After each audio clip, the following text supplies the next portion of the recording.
a la presentación de Felices por la Vida, el libro de Ana Sierra que publica Kailas Editorial y que ya está disponible en todos los puntos de venta, tanto los físicos como las plataformas, como en todas partes.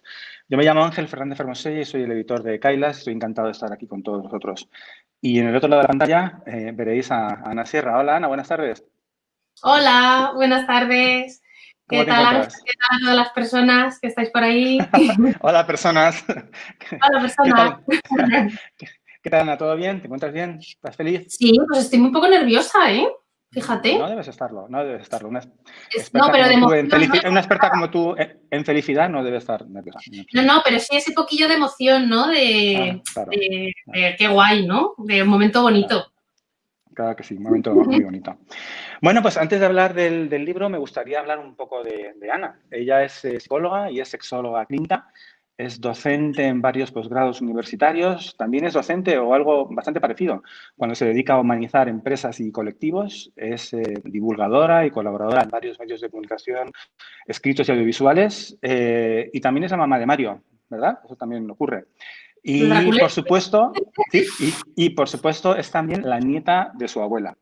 Eso último es bastante frecuente, ¿no? Le pasa a mucha gente. Pero en el caso de Ana es un poco especial, porque ella ya nos presentó a su abuela en Conversaciones sexuales con mi abuela, el libro que publicó Kailas en 2017, y en donde pues, tu abuela Ana, ¿verdad?, era una de las protagonistas. La más También es Ana amiga de un pollo de goma. Es un pollo que da apoyo y que es de alguna manera el coautor sin crédito de Felices por la Vida, este libro que estamos presentando y que ahora veis en vuestra pantalla. Pero bueno, la del pollo, es otra historia. Esto que he contado, Ana, es un pequeño esbozo sobre ti, ¿no? Pero a mí me gustaría preguntarle a la propia Ana Sierra, ¿quién es Ana? Wow, pues mira, pues es una persona que se siente muy feliz, que es muy feliz por la vida, está muy feliz por la vida y muy feliz por la vida. Eso no significa que no llore o no tenga mis momentos chungos, pero pues yo creo que he encontrado una manera de investigar mi felicidad y que me apetece pues que conozca a la gente, ¿no? Para que encuentre la suya propia. Por ejemplo, ¿te vale? Porque ya sabes que hablo mucho, ¿eh? Como me ponga a decir quién es Ana Sierra. Bueno, como es la primera pregunta y tenemos varias, con eso tenemos suficiente de momento. Vale. Una de las primeras cosas, Ana, que llama la atención sobre el libro es que está escrito en femenino, ¿no? La primera frase de la introducción dice, quizá pienses que se escribe demasiado sobre felicidad y es muy posible que no vayas desencaminada. Cuando la lee alguien como yo, pues le sorprende un poco. Yo ya sé por qué lo haces, pero vamos, mejor que lo cuentes tú.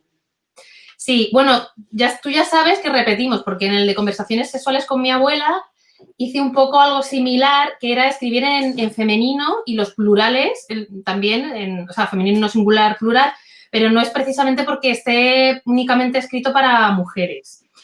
Es simplemente que a mí me gusta hacer un ejercicio de empatía, de género, ¿no? De mirada de género con un poco de picardía para que todas las personas nos sintamos incluidas. De hecho, en este libro yo escribo, sí, podría hablar a los seres humanos, ¿no? Y entonces escribirlo pues, en el plural que la RAE dice que hay que escribirlo, ¿no? Pero no me da la gana, porque al final, precisamente de lo que trata el libro es de salirnos del camino prefijado, ¿no? Y de bueno, pues sentirnos incluidas todas las personas y ser empáticos y empáticas, mejor dicho, con que las personas tenemos que ser empáticas para entender pues nuestro mundo y las demás personas, con lo cual, pues mira, los hombres en este caso que se identifiquen con el masculino, pues harán un ejercicio de lectura diferente, sabiendo que están incluidos, pero sintiéndose como nos hemos podido sentir las mujeres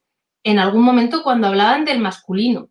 O sea, cuando hablaban generalizando en masculino, ¿no? Que muchas veces decimos, ¿está hablando de los hombres solo o de las mujeres también? Pues es un buen ejercicio de empatía. Ahí queda eso.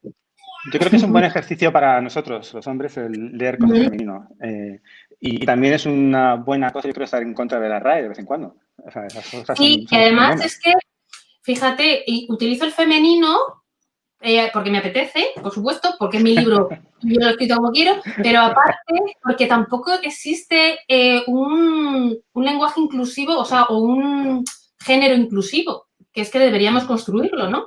Pero hasta que no se construya, pues yo voy a hacer este tipo de ejercicios. Me parece Y me muy dejas bien. editoriales como tú, como la tuya. Ya. Ana, ayer fui a cenar con un amigo, hacía tiempo que no hacía una cosa así, pero lo hice ayer, y me decía lo siguiente, me dice, mi pareja lo tiene todo, una hija genial, un trabajo estupendo, un marido que era él extraordinario, pero sin embargo, de forma cíclica, ella cae en la insatisfacción y el optimismo. Y él se pregunta por qué ella se empeña en autodestruirse.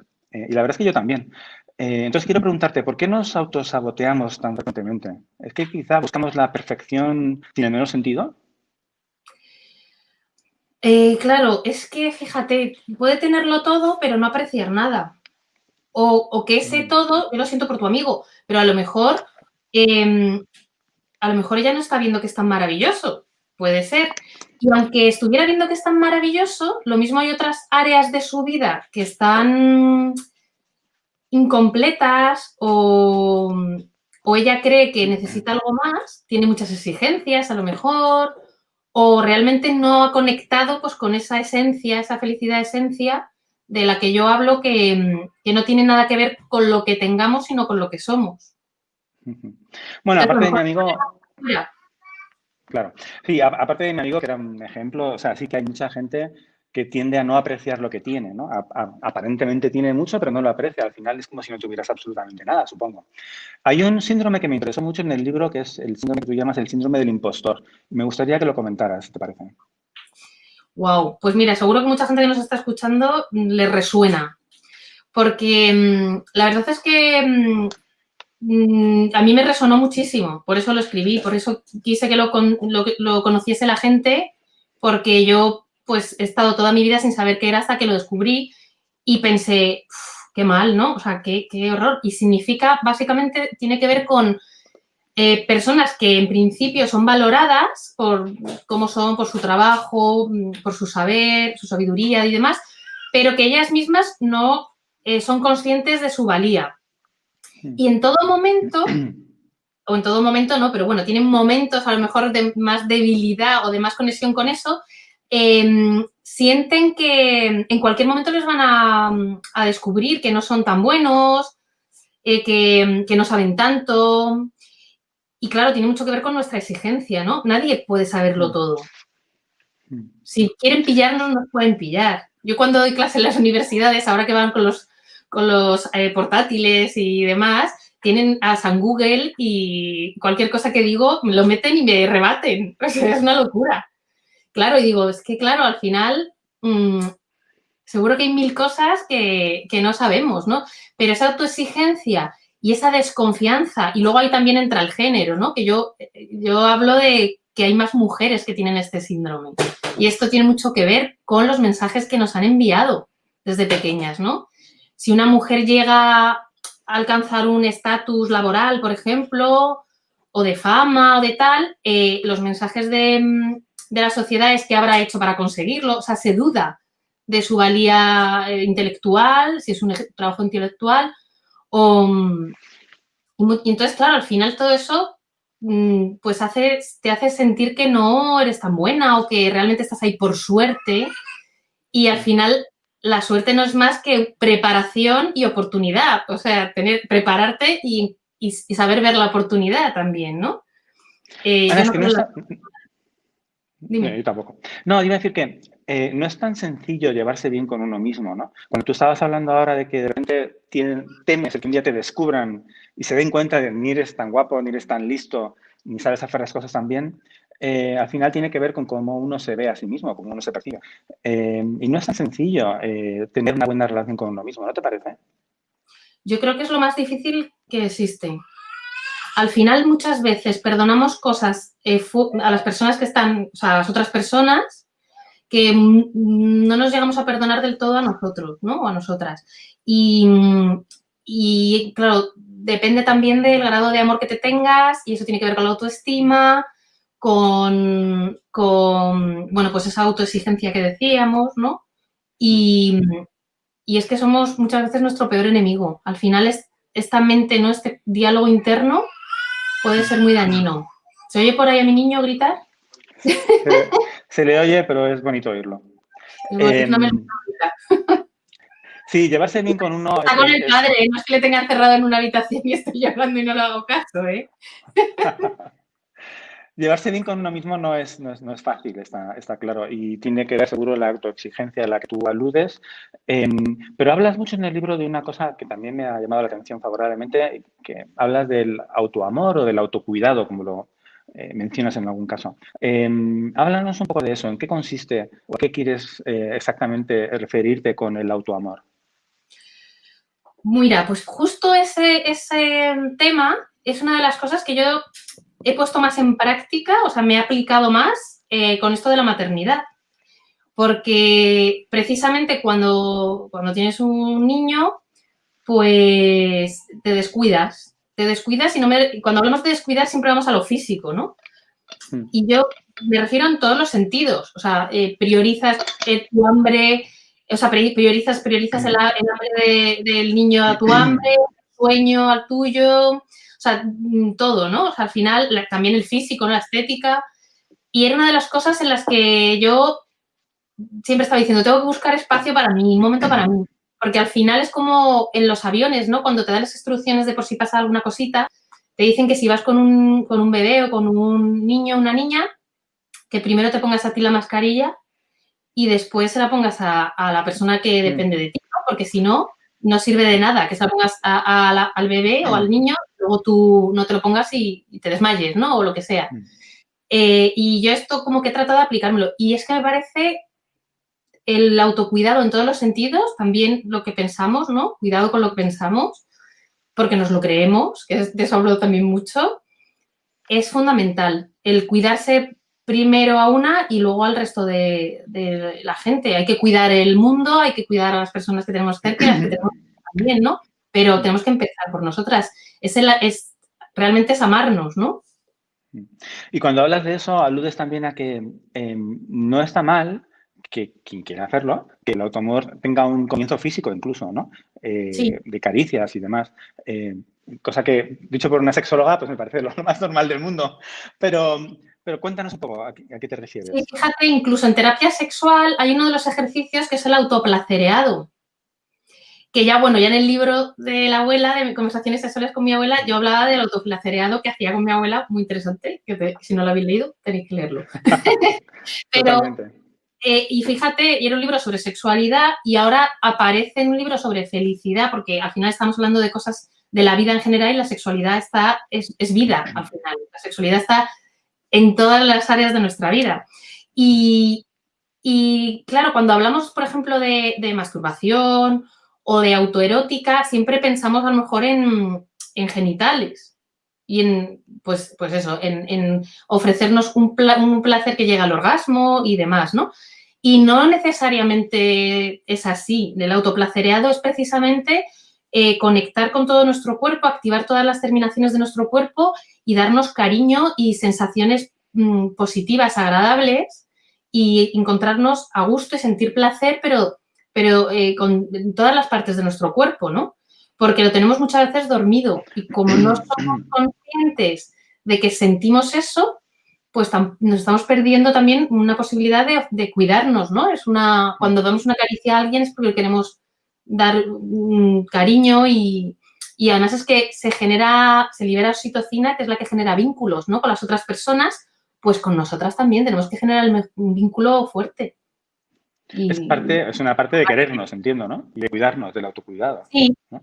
sí, y fíjate qué curioso que cuando se lo propones a alguien que a lo mejor no lo ha hecho nunca y demás, le da esta vergüenza y se ríe, como diciendo qué ridículo, ¿no? Me voy a poner yo ahí en mi casa y me voy a empezar a tocar, es como, hola, ¿qué estoy haciendo? Y sin embargo, lo haces a tu pareja o con quien quiera, o tu hijo, y le acaricias y le cuidas y te parece lo más normal, ¿no? Y dices, jo, pues si contigo pasas más tiempo que con nadie, ¿no? Desde luego.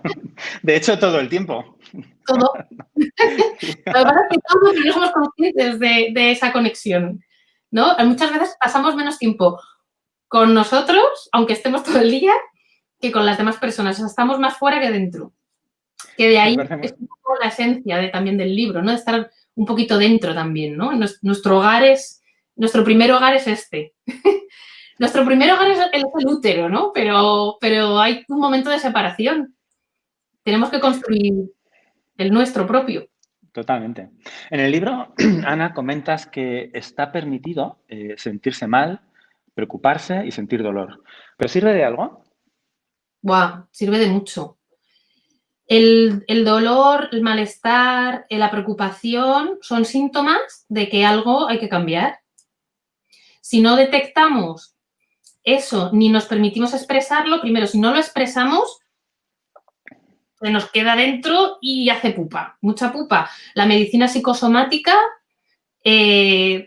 no solo existe, sino que está presente en todo el tipo de enfermedades, ¿no? O sea, somatizamos cosas, de hecho, simplemente la ansiedad, el estrés. O sea, ¿cuántas veces no habremos dicho, ojo, es que no puedo comer?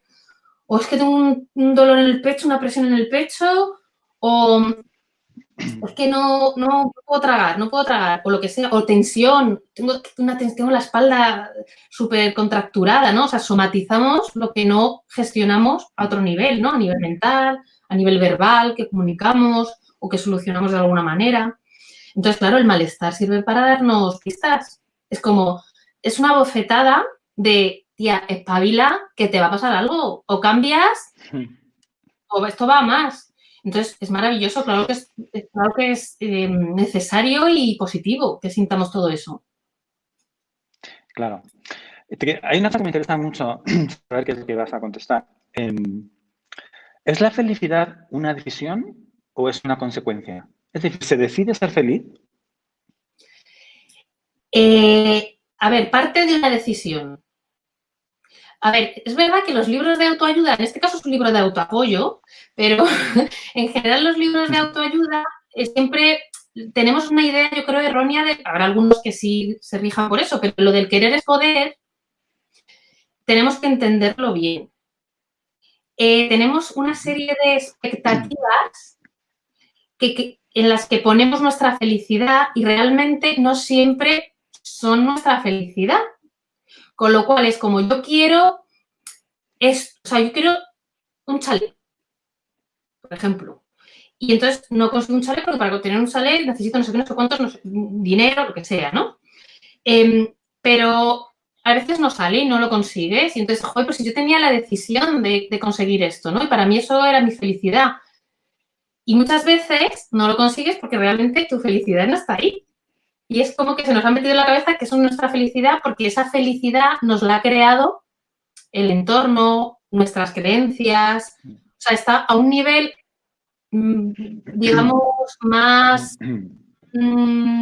menos profundo. Y entonces, pues decimos, bueno, pues las modas, ¿no? El ser delgada, el ser guapa, muchas cosas, pensamos que está en la felicidad. Y claro, si decimos que es una decisión como tal, podríamos conseguir todo y eso ya sería la felicidad. Pero, por otro lado, el decidir iniciar el camino a la felicidad real es fundamental. O sea, sí es una decisión, pero eso no significa que vayas a conseguir esa felicidad que tú piensas que es la que está, porque lo bonito del camino de buscar la felicidad es que te sorprenda, si no vaya rollo. O sea, a ver, si tú supieras desde que naces, bueno, lo sabes, cuando naces lo sabes, lo que pasa es que luego lo olvidamos. ¿Dónde está? Pues llegaríamos, dije, pues la vida dura, ¿cuánto? Lo que te tardas en dar cuenta de dónde está la felicidad, ¿no? No sé, 25 minutos. ¡Hala! Pues ya, ¿a qué seguir? Yo me quedo ya con mi felicidad y yo no tengo nada más que aprender, nada más que investigar.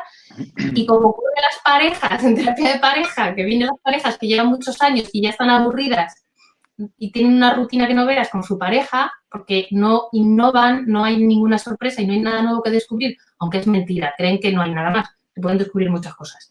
Pero lo bonito es sorprenderte, ¿no? Y esto de decir, mira que yo iba buscando esto y en el camino me encontré lo otro y resulta que es lo que realmente me ha llenado.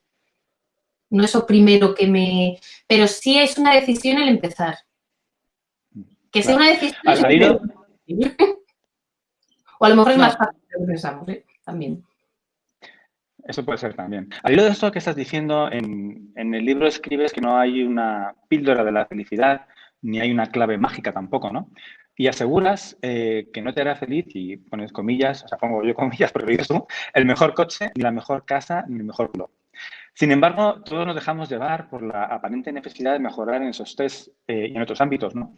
Como si pensáramos que, al revés de lo que tú dices, Ana, ahí residiera eso que estamos buscando. Entonces, la pregunta es, ¿por qué nos empeñamos en buscar fuera nuestra felicidad?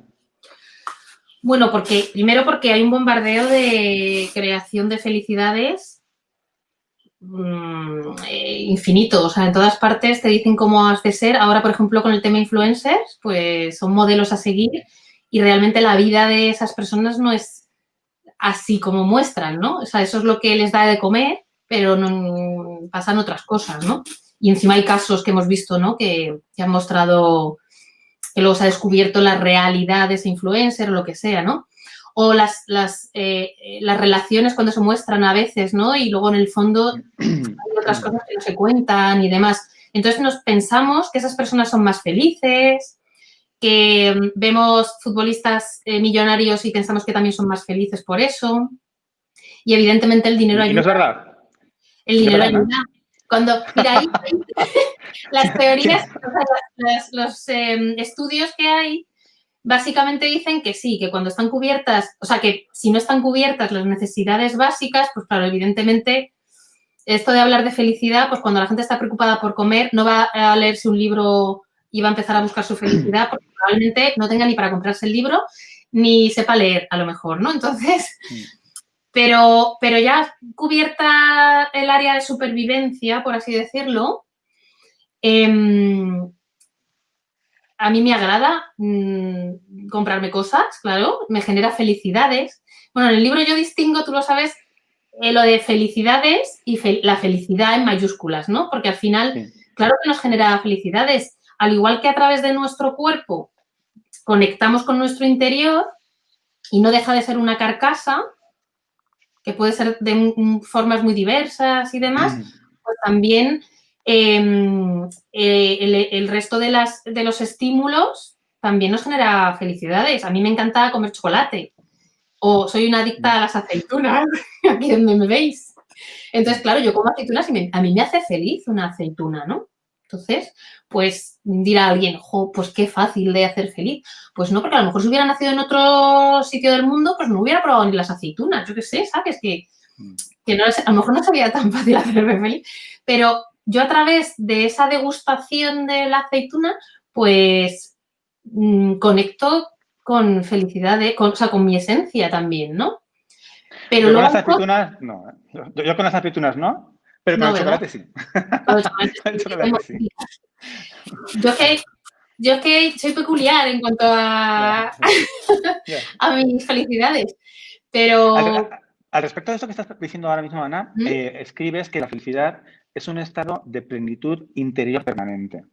Por tanto, no se trata de momentos felices alrededor de una vida neutra con suerte, ¿no? Sino tú hablas de que es posible conseguir un estado de felicidad continua. ¿Crees que ese es el objetivo que todo el mundo debería marcarse? Claro, fíjate, aunque mucha gente estará diciendo, ¿cómo vas a estar siempre feliz? ¿No?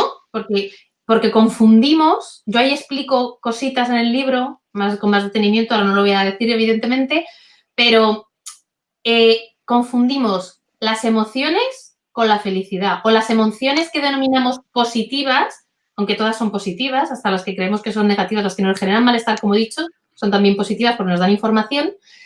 Confundimos la felicidad con la alegría, por ejemplo. Entonces, evidentemente, no podemos estar en un estado de alegría permanente. Sería enfermizo. De hecho, hay enfermedades neurológicas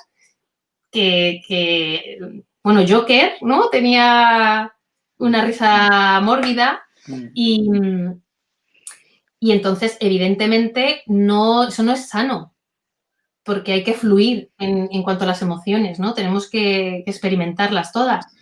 Pero si yo soy capaz en un momento en una situación difícil, de sentir que, vale, sí, ahora estoy sufriendo, ahora estoy pasando mal, pero no he dejado de ser feliz, ¿sabes? Que parece como paradójico. es que hemos, yo creo, conectado con esa esencia, con esa felicidad esencia, ¿no? O sea, el hecho de desesperanzarnos, la desesperanza, por ejemplo, de no voy a ser feliz en la vida y cosas así, es que estamos desconectadas con eso. Porque momentos difíciles tenemos todas las personas, aunque no todas las personas lo vivimos igual, con lo cual, evidentemente, la interpretación es lo importante. El creerme feliz y el sentirme feliz cambia muchísimo la situación dramática que esté viviendo, por mucho que sea muy dramática, ¿no? Y hablas de una base de la felicidad, de algo que es imprescindible, uno de los ingredientes fundamentales para conseguir ser feliz. Y entiendo, corrígeme si no es así, que amar es esa base que sustenta la posibilidad de ser feliz o de obtener esa felicidad permanente. Es así, ¿verdad? Sí, es que al final la vida es amor. Claro, mucha gente dirá, ¡ay, qué bonito! ¿Qué tal? Estaba ya contando la parte bonita. Y mucha gente que le chirría lo de amar, cuando hablamos de amar, es porque tienen que investigar eso. Si te pica, es que ahí tienes que rascar o algo. Porque amar es la esencia de la vida. O sea, no hay otra. Es la base de la vida. Y todo tiene que ver con amar. Hasta el odio tiene que ver con amar. Todos los afectos tienen que ver con amar. Fíjate, en la sexualidad, cuando a mí me preguntan lo de sexo con amor o sexo sin amor, esto es una pregunta clásica que hacen a una sexóloga, y yo le digo siempre con amor. Digo, aunque sea para un rapidito de 2 minutos con alguien que no conoce, no sabe ni su nombre ni nada, tiene que existir esa mínima dosis de amor. Primero, 2 mínimas dosis. Una, la autoestima y el respeto a ti misma, ¿no? Lo que desees o no desees hacer, ¿no? Y luego el respeto a la otra persona. De ahí que sea consentido, ¿no? Que no sea una violación. No, claro. Y cuando hay una agresión, ya no es amor, es violencia, ¿no? Pero se produce por una ausencia de amor. Cuando una persona se ama, no hace daño a otras personas. Y cuando ama a los demás, tampoco, claro. Entonces, fíjate, todo tiene que ver con el amor. O sea, todo lo que hacemos, escribir un libro tiene que ver con el amor. Todo, es que todo lo que... Amor a una, además. Así que debemos amarnos incluso para ser más generosos, incluso para ser mejores con los demás, ¿no? Claro, y yo creo que encima la fuente de la conexión máxima o el punto a lo mejor quizá último de la felicidad es conectarnos con nuestra esencia, que hasta amamos lo chungo nuestro, ¿no? Porque por mucho que queramos mejorar, podemos caer en esa exigencia destructiva y tenemos a veces que aceptar pues nuestras cosas horripilantes, ¿no? Pero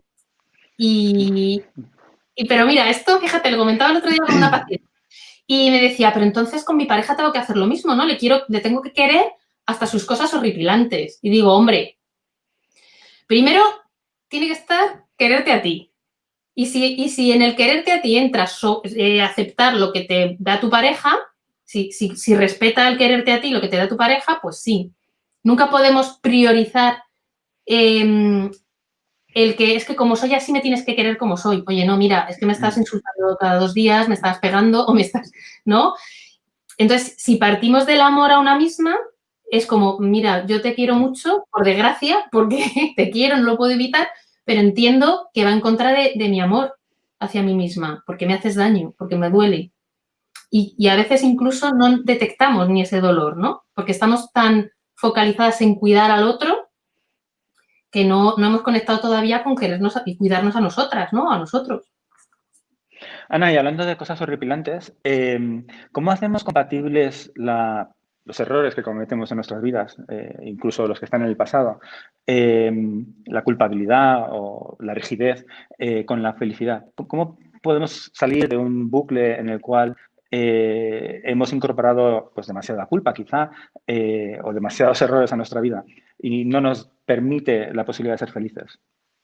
Pues mira, a ver, cada persona tendrá su forma de salir. Yo, claro, en el libro hago muchas propuestas para descubrir cosas, pero puede que no le sirva a todo el mundo todos los ejercicios, o puede que alguien conecte más con unos, otros con otros, o a lo mejor le da una idea y dice, pues a lo mejor esto no me cuadra, ¿no? Por ejemplo, hay ejercicios para reír para desdramatizar y hay gente que dice, no conecto con esto, pero otros a lo mejor le conectarán. Pero a lo mejor no conecta, pero a lo mejor no, como digo yo, no hay fórmulas mágicas para eso, pero lo importante es que investiguemos. Al igual que digo que si ríes sin ganas y sin motivo, al final acabas riendo de verdad y el efecto es positivo igual, pues muchas veces dices, bueno, no conecto con esto, pero voy a probar. Que no quede por mí, ¿no? Porque no sabemos dónde está la solución. Y luego, por otro lado, dicho esto, también lo ideal es estar en el presente. O sea, las personas sanas están en el presente. Y esto lo digo así, con la boca grande. Porque, por ejemplo, la depresión tiene que ver con estar en el pasado, conectar con el pasado. Y la ansiedad con el futuro. O sea, estar demasiado tiempo en el pasado o estar demasiado tiempo en el futuro. Y entonces, como digo, si te mantienes demasiado tiempo en la preocupación o en la tristeza, no estás fluyendo. En Eso el es muy bonito presente, decir. donde se fluye.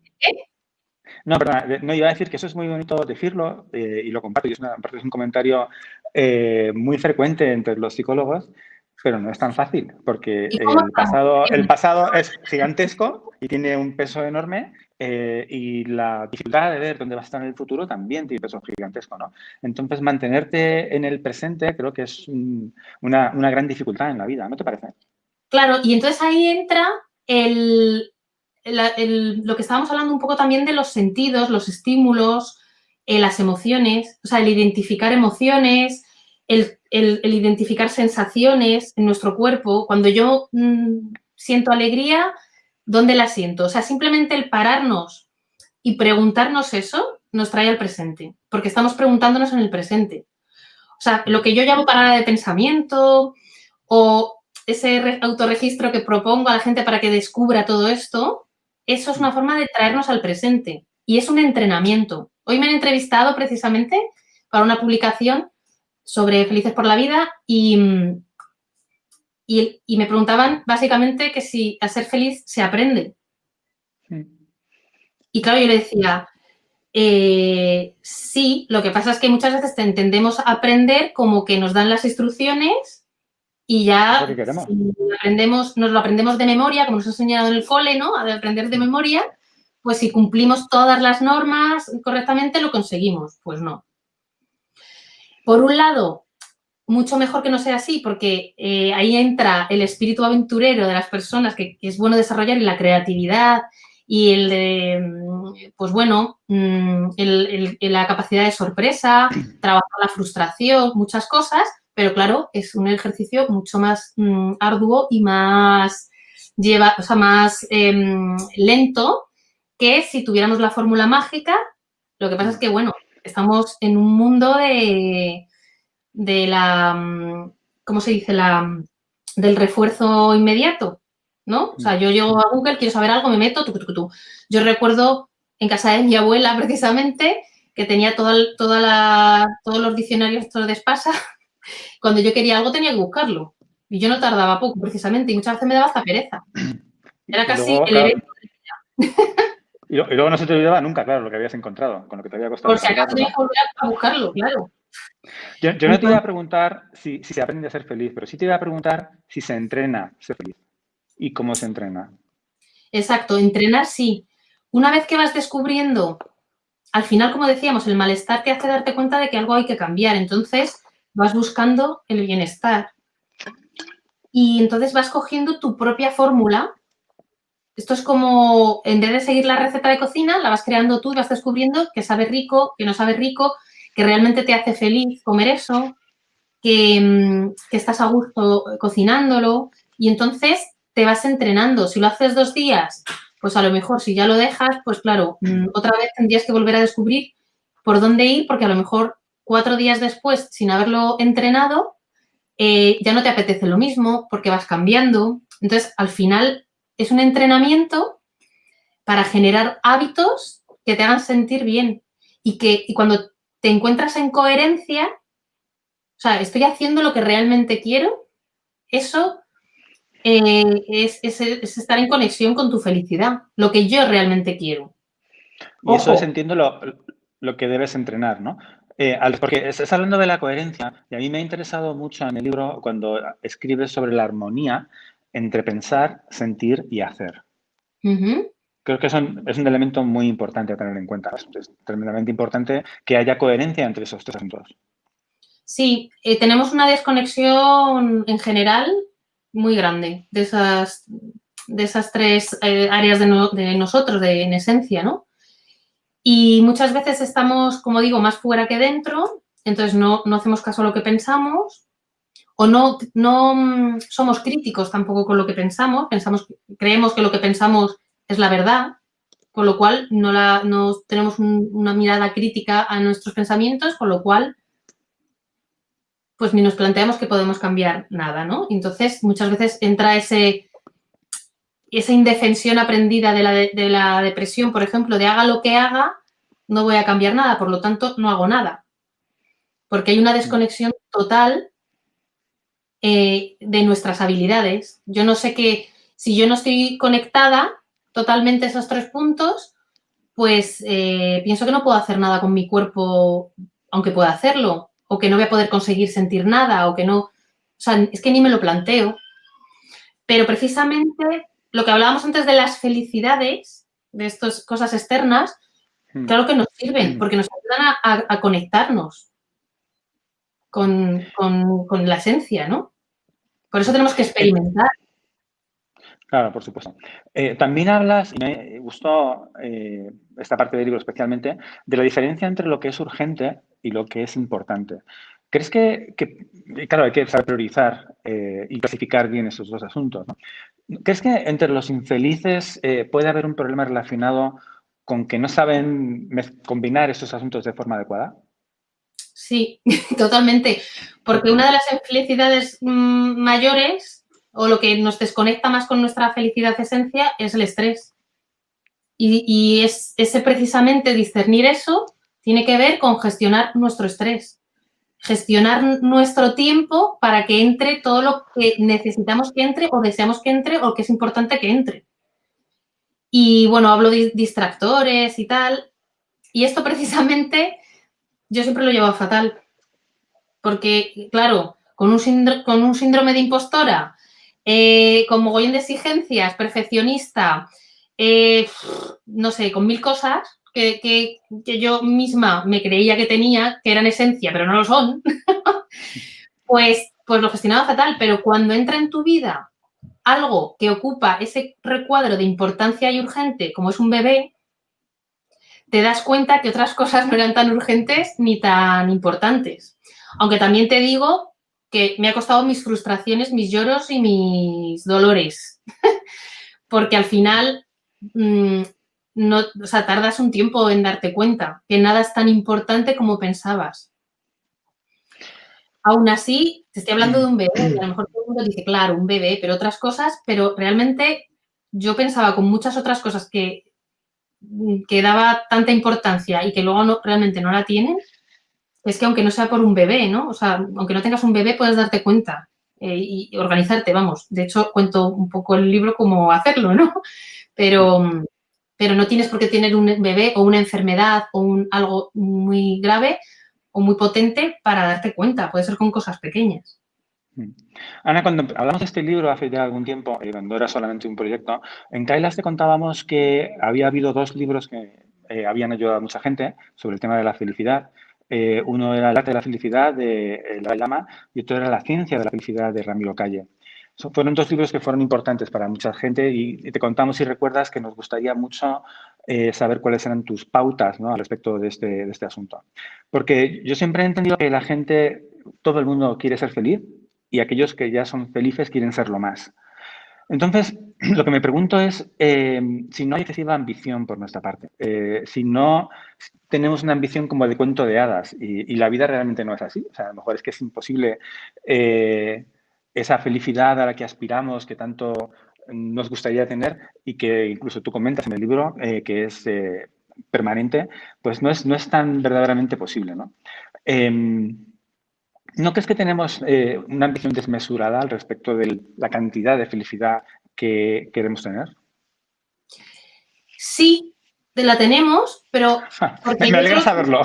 Sí, pero porque no hemos entendido la realidad de la felicidad. O sea, nos han enseñado los cuentos, por ejemplo, infantiles, dicen, y comieron perdices, no sé, fueron felices y comieron perdices, ¿no? Y chimpún, y finaliza el cuento. Y no nos cuentan. Y esto, a ver, no es que acabe aquí, es que la búsqueda de la felicidad o el trabajar nuestra felicidad o el estar conectadas o ser coherentes con nuestra felicidad es un trabajo de por vida. O sea, no es una cosa que diga, ay, que ya he tenido un insight, que ya me he dado cuenta de dónde está mi felicidad. Venga, pues ya está, ya dejo de buscar o ya dejo de conectar o ya... No es encontrarlo y que me den el premio y ya está. Lo bonito de la vida es que cada vez descubramos más nuestra felicidad. Es puede ser a lo mejor como un videojuego, ¿no? Que vas pasando de niveles, ¿no? O sea, pues ya sé dónde está esto, venga. Y luego, pues, y ahora encuentro más, y cuando ya no pensaba, una serie de estas que dices, cuando ya pensabas que no podía pasar nada más, de repente sucede algo, ¿no? Pues para mí esa es la felicidad, es un juego, por eso yo hablo de jugar en el libro, ¿no? Porque al final las personas que están más conectadas con la felicidad son los niños, y lo que más hacen es jugar, y descubrir, y sentir, y están más en el presente que nadie, o sea que al final es reaprender lo que hemos perdido. Y es un trabajo de toda la vida, porque es que si no tenemos nada más que descubrir de nuestra felicidad, ¿para qué vivir? Si ya hemos descubierto todo, qué aburrido, ya no tienes nada que hacer. Si ya estás descubierto... Aparte, en el libro escribes que quien deja de aprender está muerto. Es una de las cosas que escribes, ¿no? Yo creo que si esta mini entrevista la publicáramos en un diario escrito mañana, el titular probablemente sería Ana Sierra, : la vida es un videojuego. ¿No? Sería algo así. Pero hablando en serio, estamos atravesando, Ana, como bien sabemos todos, uno de los años más difíciles de nuestras vidas, ¿no? Y creo que todos necesitamos ayuda para mantener la estabilidad emocional en estos tiempos tan extraños, difíciles, solitarios de pandemia, ¿no? Y quería preguntarte qué crees que desde la psicología se puede hacer para contribuir a que cada uno de nosotros viva este periodo tan difícil del mejor modo posible. Bueno, a ver, desde la psicología, básicamente, lo que podemos hacer es acompañar a la persona, respetar y no juzgar lo que está sintiendo, porque es una de las peores cosas que podemos hacer es pero no estés triste, que hay muchas cosas bonitas en tu vida, aunque estemos así o sea, esto no se puede hacer. Invalidar las emociones de las personas no se puede consentir en ningún sentido. Y una vez que la persona lo desea y solicita ayuda, pues ofrecer herramientas, pero no para escapar de la emoción, que es muchas veces lo que se cree o lo que se consigue realmente a lo mejor con una pastilla, ¿no? Que es suavizar la emoción para que no te invada, ¿no? Y te paralice o te descoloque.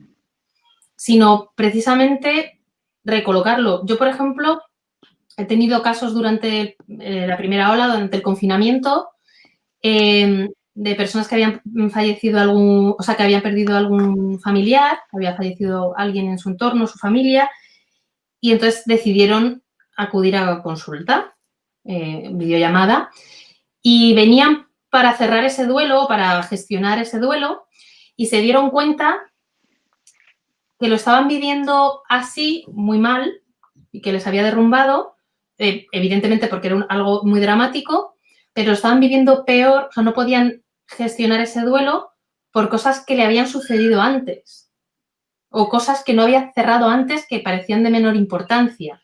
Y entonces tenían una serie de creencias sobre su incapacidad o sobre su valía o sobre la creencia sobre el mundo, no sé, muchas cosas que a día de hoy está diciendo, al final hay cosas que agradecer de todo esto porque he limpiado muchas cosas que tenía ahí y que antes o después iban a salir y salieron así con esto y evidentemente la pérdida está, el dolor está, las lágrimas están muchas cosas, pero la persona dentro de esa situación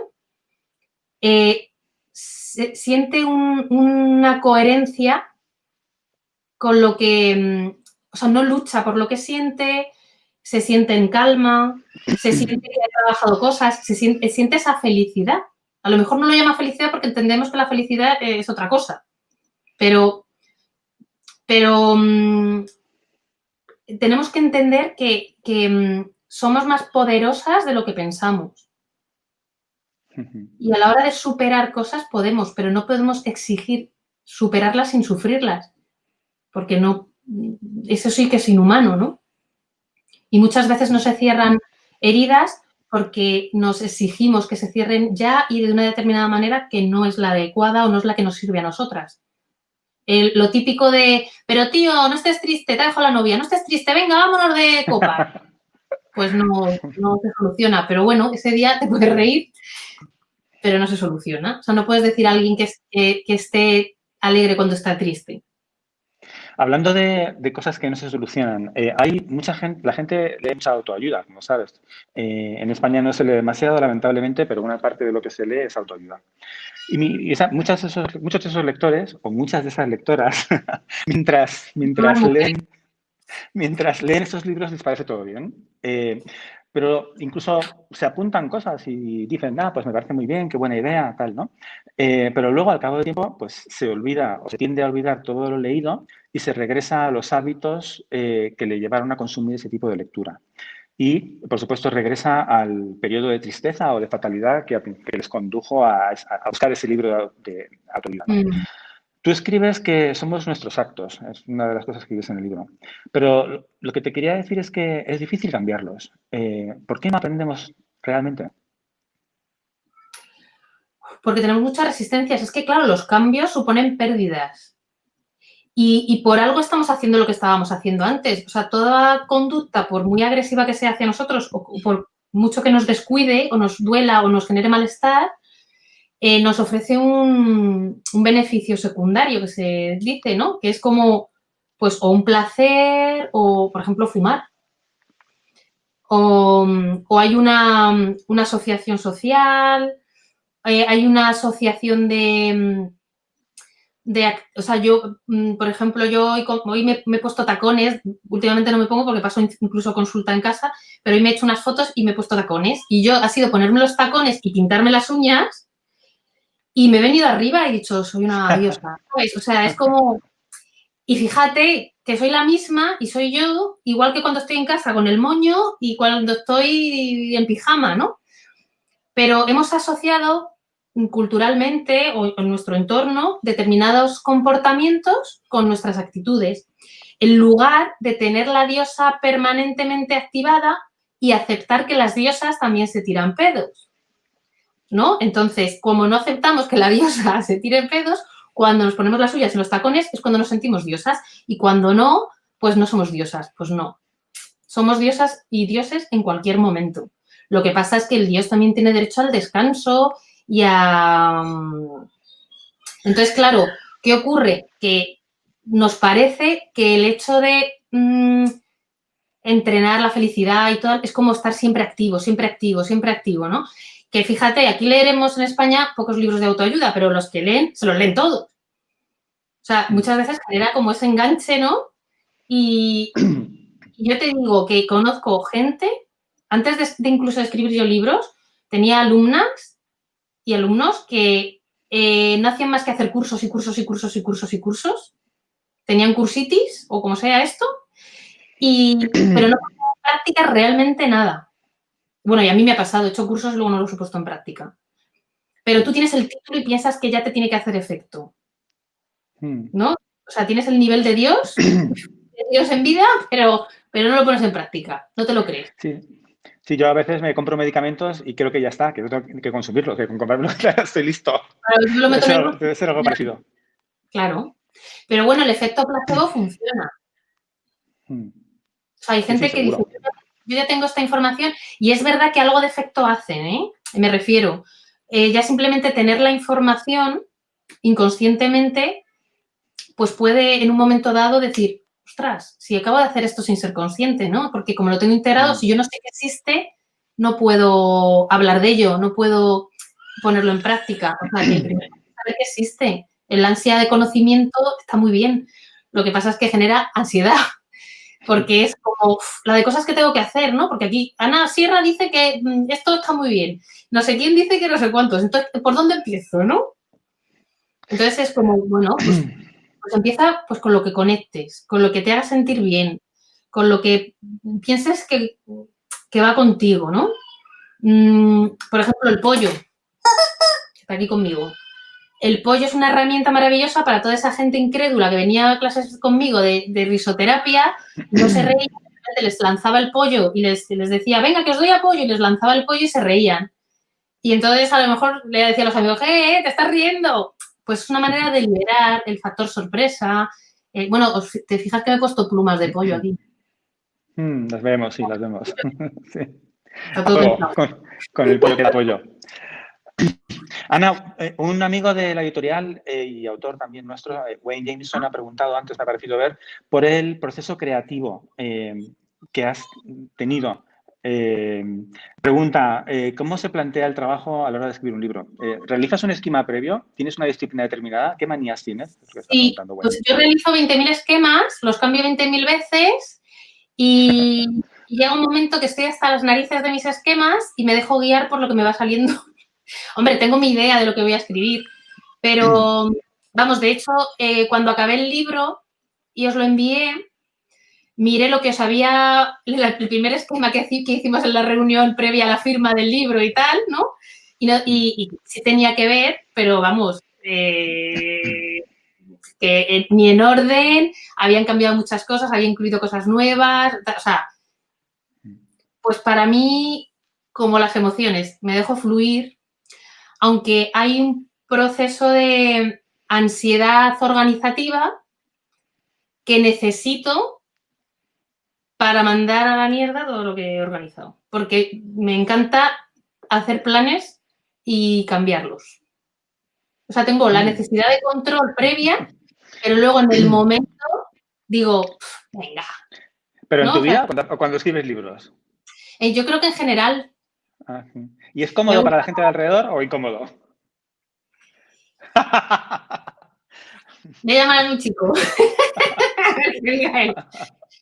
No, yo creo que lo que les molesta más es casi que lo organice y que lo controle que luego que me deje llevar. Con lo cual agradecen que llegue un momento que diga yo, ay, venga, voy a hacer lo que me apetece. ¿Sabes? Tengo que luchar más contra mi necesidad de control que contra el dejarme llevar. O sea, al final, probablemente lo que tenga que trabajar sea el dejarme llevar desde el principio y quitarme esa necesidad de control o controlar lo mínimo imprescindible. Que me estoy quitando, que estoy en ello. Estoy mejorando. Muy bien. La verdad es que yo improviso mucho y no te creas que es cómodo, ¿eh? Es bastante incómodo improvisar. Ahí tenemos otra pregunta. Yo diría que la felicidad tiene que ver con estar a gusto con uno mismo y con el entorno que tienes. ¿Es así? Totalmente. Sí, yo creo que sí. Al final, el entorno que tenemos es un reflejo. Si estamos a gusto, es un reflejo de que está conectado ese entorno, o sea, que hemos elegido bien ese entorno. Si nos chirría ese entorno, si no estamos a gusto, significa que ahí no, por lo menos en ese momento, ojo, que a lo mejor dentro de unos años encontramos a las mismas personas que, entre comillas, hemos rechazado como entorno deseado, y sí nos encontramos bien porque vamos evolucionando y las otras personas también, ¿no? O los lugares en los que vivimos. Pero si pensamos que basta con cambiar el entorno para encontrarnos bien, tampoco. Porque muchas veces si no cambiamos nada en nosotras, vaya donde vayamos vamos a encontrar lo mismo. Porque a lo mejor ese entorno no deja de ser un reflejo de nuestra interpretación, no en sí lo que es. Buah, aquí ya me he metido en algo profundito. Pero es verdad, si yo estoy triste, por mucho que me vaya de viaje, puedo seguir triste. Con lo cual puedo pensar que no sé qué país es muy triste o aburrido. Mira, tenemos una pregunta de Mercedes Núñez que dice, un buen ejercicio el ser empático para llegar a saber cómo puede estar la otra persona. Pocas personas lo hacen, practicar la empatía. Seguro que estás de acuerdo con eso. Este mundo necesita empatía en vena, transfusión de empatía a tope. Yo creo que todo iba a decir lo malo, que lo malo ya es un juicio, porque quien dice que es malo o bueno, pero bueno, para entendernos, tiene que ver con la ausencia de empatía. Al final. Todo. Roy Incluso Moreno, sí, la mascarilla, por ejemplo, que nos pilla muy a mano. Ana, Roy Moreno nos pregunta, o te pregunta, mejor dicho, ¿cómo se diferencia el síndrome del impostor con la humildad? Es Claro, una muy buena fíjate, pregunta. sí, muy buena. Pues mira, yo precisamente mucho tiempo yo creo que lo he confundido yo pensaba que era humilde y no, al final lo que me he dado cuenta es que no me estaba valorando. Yo creo que la humildad tiene que ver con no creerse superior a nadie, independientemente de tu valor. Tú puedes ser una persona muy sabia y muy valiosa y eso no significa que merezcas más que nadie ni seas más importante que otra persona, ¿no? En consulta, por ejemplo, yo como psicóloga y formo muchos sexólogos y sexólogas y psicólogos y psicólogas, yo siempre digo que al final cuando llega alguien a tu consulta tienes que ser muy consciente de dónde te estás posicionando. Si como la persona sabia a la que viene, el oráculo, ¿no? Al que viene la persona como a consultar y que le va a dar la receta mágica y yo lo sé todo y tú estás pasando por una situación que yo no voy a pasar porque lo sé todo, y entonces hay una relación jerárquica, por lo tanto, empezamos mal. O cuando alguien que es terapeuta o lo que sea dice, por ejemplo, no te preocupes, que yo te lo voy a solucionar. Pues salpitando. Porque si te dice yo te lo voy a solucionar, es que te va a dar lo que le funciona a ella o a él, pero no te va a dejar ser dueña de tu decisión y de tu... No te va a dejar ser la heroína o el héroe. Eso para mí no es la humildad, ¿no? Eso es el ego total y absoluto. Cuando necesitamos inflar nuestro ego es que tenemos una carencia de autoestima y además estamos quitando la oportunidad a la otra persona de sentirse protagonista. Entonces, por eso, el síndrome del impostor al final es darte a valer, pero no por eso eres mejor ni peor, o sea, ni mejor ni peor, vamos. No por reconocer tus méritos o tu belleza o tu inteligencia o tu simpatía o lo que sea, estás haciendo de menos a nadie. Pero es verdad que habitan un lugar muy cercano Sí, y, pues, se presta un poco a confusión las dos cosas. sí, O eso sí, me sí. parece. Por eso te digo que yo cuando yo pensaba que era humilde, mi ego me quería hacer ver que yo era humilde. Porque a lo mejor es lo que me habían educado, que yo tenía que ser humilde, ¿no? Por ejemplo. Y no tenía que ser, decir lo Pero, buena que soy en esto, lo otro. Pero al final yo lo que me di cuenta era un síndrome del impostor. Yo lo que tenía una carencia de autoestima y no era consciente de mi valía. Y a día de hoy, o sea, yo sé que valgo mucho, pero a día de hoy hay momentos que digo, y es mi exigencia y tal, pero no es humildad. Ana, pero la humildad es maravillosa. O sea, Sí, sí. yo es una de las cualidades que más valoro en los demás y me parece que es una persona humilde, es una persona deliciosa casi por naturaleza, lo cual no quiere decir que se deba sentir inferior absolutamente a nadie. Pero creo que deberían enseñarlo en los colegios, ¿no? Cómo ser humilde.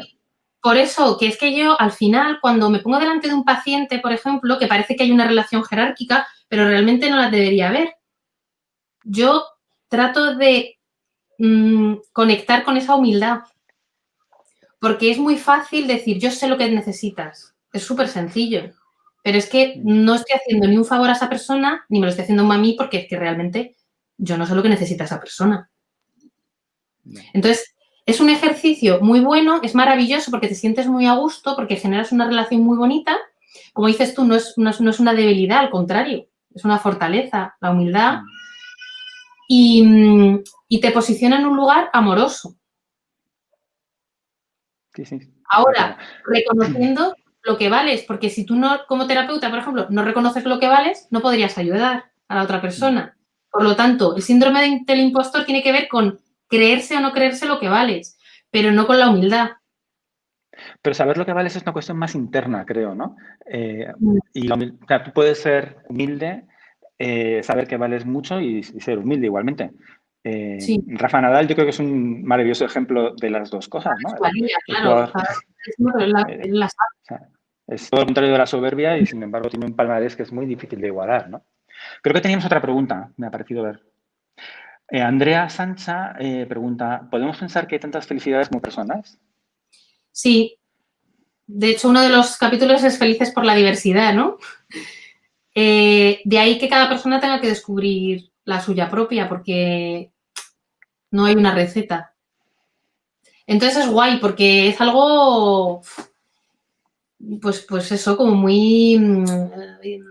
el descubrirlo, ¿no? Es muy intrigante y da miedito a veces, ¿no? Y nos cuesta, pero es guay porque te hace única y único, ¿no? Y no puedes copiar a nadie, no necesitas copiar a nadie tampoco. No te sirve copiar a nadie. Ni debemos, supongo. Carmen León pregunta, ¿es más difícil en estos tiempos con los que tenemos encima ser feliz? Ella dice que procura serlo, lo cual me parece maravilloso y creo que es lo que tenemos que intentar todos, ¿no? Pero es cierto que quizá puede ser más difícil serlo ahora que lo ha sido en el pasado. ¿Qué opinas, Ana? Uf, pues estamos hablando desde a lo mejor nuestra realidad. Claro, yo hablo desde mi realidad. Yo he pasado momentos difíciles, muy difíciles en mi vida. Y en esta realidad de la pandemia, la verdad es que me he sentido muy afortunada por el momento que estaba viviendo, la maternidad, todo ha ido bien, en mi familia en general ha ido todo bien. O sea, entonces, claro, yo he pensado en países o personas que estaban ya antes mal y de repente ahora encima una pandemia que nos afecta a todos. O sea, es que hay personas que están... Esto de mal de muchos consuelo de tontos no alivia, o sea, a mí no me refiero a esto, pero al final, digo, si esas personas antes de la pandemia podían estar felices y sentirse felices con tan poco, con tanta penuria y tal, ¿por qué nosotras no? Otra cosa es que lo consigamos y que tengamos esas ganas de, aquí decía, procurar serlo, ¿no? Esto ya es decir, decido, ¿no? Decido por lo menos intentarlo. Pero que la exigencia no esté, o sea, decir, bueno, pues a lo mejor no me siento en este momento feliz y es que tampoco pasa nada, pues me he desconectado por la razón que sea, por algo será, pero en cualquier momento podemos reconectar. No pasa absolutamente nada. Y por poder, claro que se puede, pero si no puedes, no pasa nada. Está claro que las condiciones externas no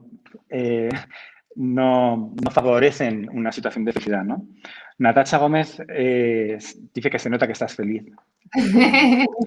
Gracias. Yo creo que sí que se nota, sí. Duermo poco, ¿eh? También me quita mucho la felicidad. Bueno, en el libro hablo de cuidarnos en ese sentido. Dormir a mí me hace desconectarme total y absolutamente de mi felicidad. O sea, dormir poco, no sé si lo he dicho bien. Porque lo paso muy mal. Bueno, es que realmente es una tortura no dormir, ¿no? Se utiliza como tortura.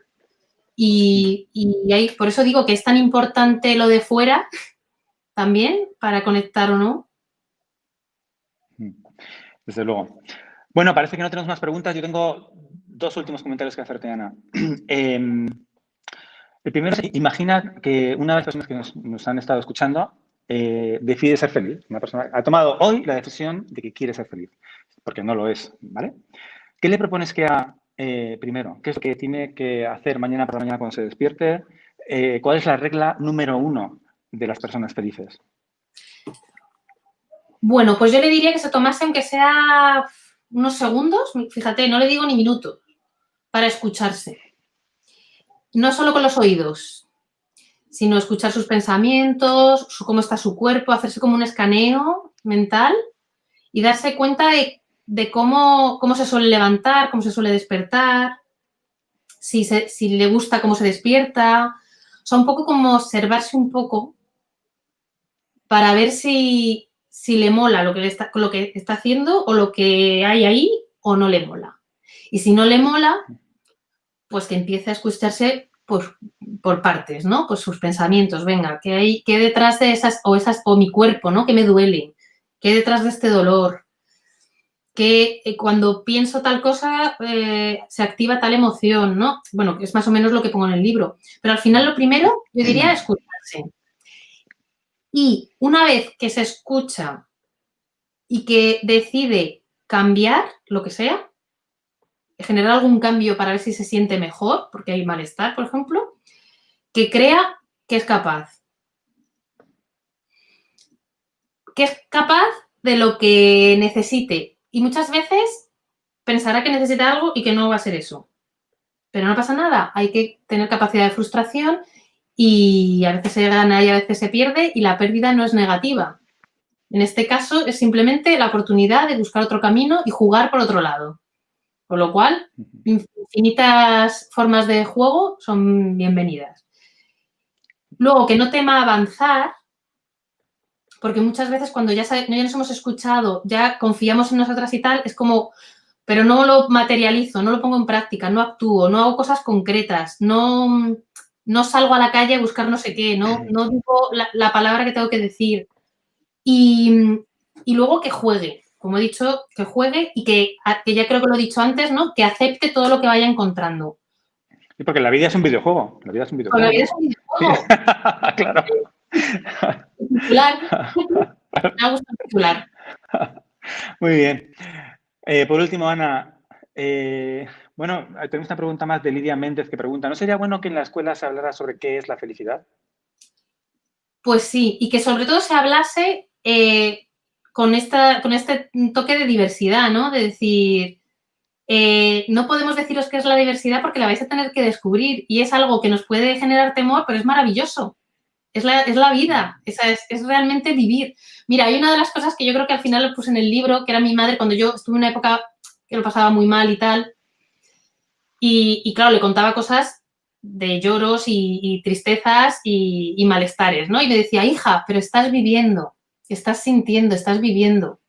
Y mira, lo digo y me emociono, porque al final yo lo pasaba tan mal, y yo a mi madre le decía, claro, no sé qué, yo me ponía, tú, ¿por qué te dices eso? Porque pues yo no quiero vivir así. No, imagínate. Y es mejor eso que no sentir nada y que no tener una motivación, como decíamos, no aprender nada, ¿no? Claro, claro. Estar muerto. Bueno, sí.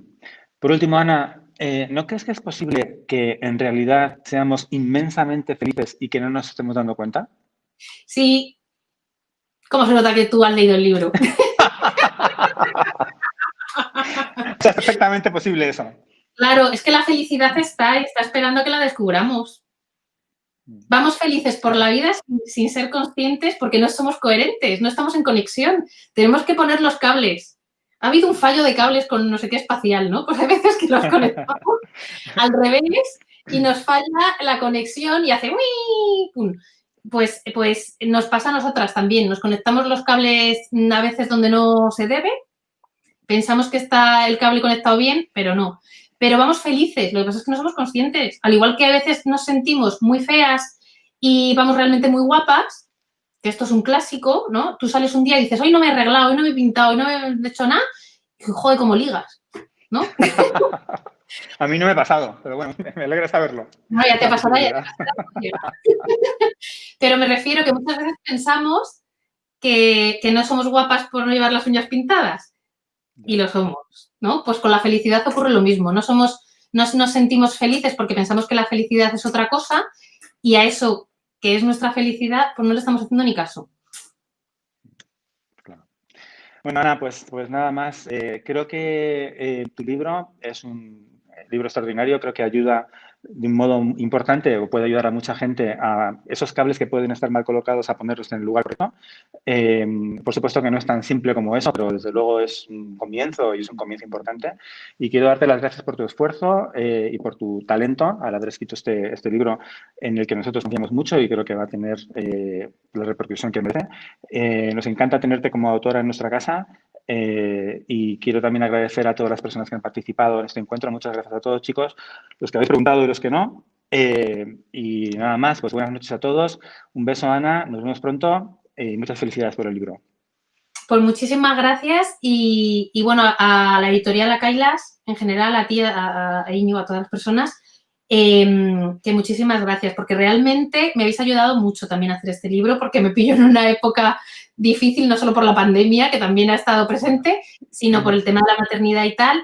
Y yo creo que no se ha escrito un libro sobre felicidad siendo tan feliz y llorando tanto a la vez. Sintiéndome tan feliz por momentos porque sabía que era muy feliz. Ese sería el subtítulo, Ana. ¿El qué? Que ese sería el subtítulo. Ah, sí. Claro. Pero bueno, como la vida es un videojuego, pues pasamos de nivel ya mismo. Claro. Claro, pues muchísimas gracias, Ana, y buenas noches a todos. Gracias. Yo espero apoyo para daros. Chao. Adiós.